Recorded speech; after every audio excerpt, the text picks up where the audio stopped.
Hey guys, this is Stacy from eatthebite.com, and today I'm making this absolutely delicious roasted cherry tomatoes with smashed garlic and burrata appetizer. Let me show you how to make it.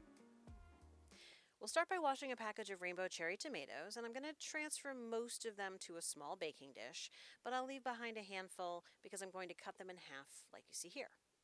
Once you've cut them all in half, we're going to toss those in with the rest of the tomatoes. I've got 3 medium cloves of garlic next, and I'm going to smash those on my cutting board with the back of my knife. I decided against dicing the garlic down fine because I don't want to risk tiny little garlic bits getting burned when we cook this. So, once we smash those garlic cloves, we're going to throw that in with the tomatoes, add some olive oil, season with salt and pepper. Now we'll toss everything together to coat and roast these in a preheated oven at 400 degrees for about 30 minutes. While the tomatoes are cooking, we'll do the rest of the prep. You can use any kind of bread you want for this. I've got a loaf of French bread and also a round of sourdough as well. This is burrata cheese, which is an 8-ounce pack with 2 burrata balls inside there, and we'll be using both of these.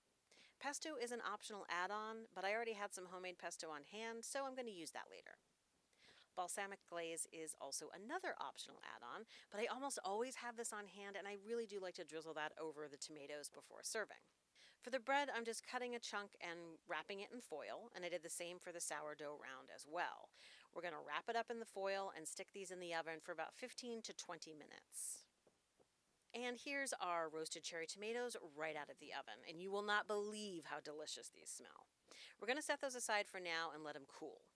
I've got my 2 burrata balls here, which are very delicate, so you should handle with care. I like to very gently blot them on paper towels because they were sitting in liquid.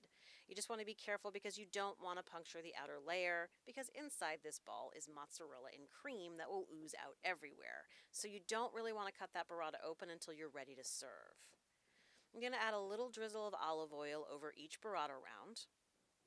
And I also had some flaky kosher salt on hand, so I added a pinch to the top of each burrata. We'll also season this with a little bit of pepper as well. I put a small ramekin of my homemade pesto in the middle, and then I just started spooning the tomatoes onto the platter. It's pretty easy. We're just going to spread the tomatoes all around the burrata rounds until the platter is full.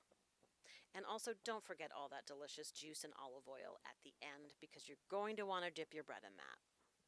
Next, I'm slicing that warm, crusty French bread to serve on the side.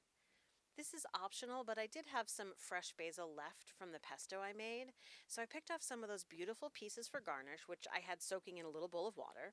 And now I'm just going to place those around the platter for garnish, which gives it a beautiful pop of color. So here's our final presentation, and it's up to you if you want to add the balsamic glaze drizzle over the top, or you can serve it on the side as well. This appetizer is a major crowd pleaser, and it is so damn good. I hope you give this one a try, and thank you so much for watching. We'll see you next time.